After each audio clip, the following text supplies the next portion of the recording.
नमस्कार दोस्तों, आज मैं आपको मंगल प्रदोष व्रत की कथा सुनाती हूँ। इस व्रत को करने से शिव पार्वती और हनुमान जी की विशेष आशीर्वाद प्राप्त होता है। आइए सुनते हैं। किसी गांव में एक बुढ़िया रहती थी। वह बहुत ही गरीब थी। उसको खाने पीने की बहुत दिक्कत थी। उसका एक पुत्र था जिसका नाम मंगल था। बुढ़िया हनुमान जी की परम भक्त थी। प्रतिदिन हनुमान जी की सेवा और पूजा पाठ किया करती थी। हर मंगलवार को वह बड़ी श्रद्धा के साथ व्रत रखती और भजन कीर्तन करती थी।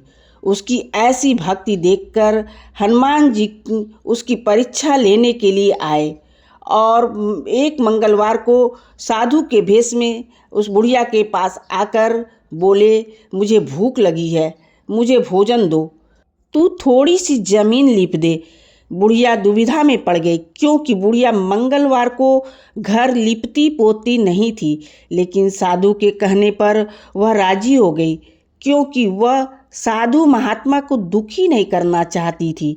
साधु ने फिर कहा, अपने बेटे मंगल को पेट के बल लिटा दो, मैं उसके पीठ पर आग जलाकर खाना बनाऊंगा। बुढ़िया रोते बिलखते अपने बेटे को साधु के हवाले कर दिया। साधु के कहने पर बुढ़िया ने बेटे के पीठ पर आग जलाई और घर के अंदर चली गई। भोजन बनने के बाद साधु ने बुढ़िया को अपने बेटे को आवाज़ देकर बुलाने को कहा।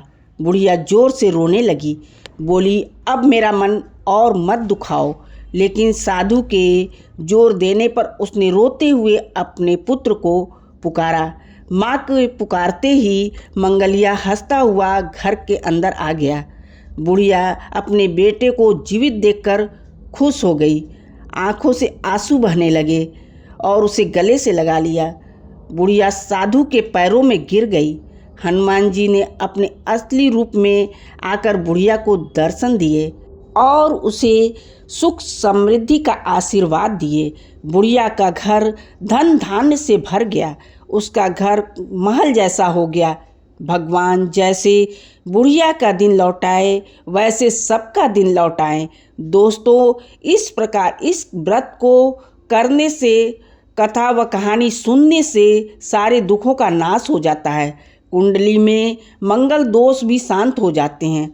पुत्र रत्न की प्राप्ति होती है। घर में धन धान्य से भर जाते हैं। यह व्रत मंगलवार को पड़ने वाली त्रयोदशी को किया जाता है, जिसे भौम प्रदोष भी कहते हैं। अगर आपको कहानी अच्छी लगी हो तो लाइक, सब्सक्राइब, शेयर ज़रूर करिएगा। धन्यवाद दोस्तों। ऐसे वीडियो पाने के लिए आप लोग सब्सक्राइब ज़रूर करिएगा।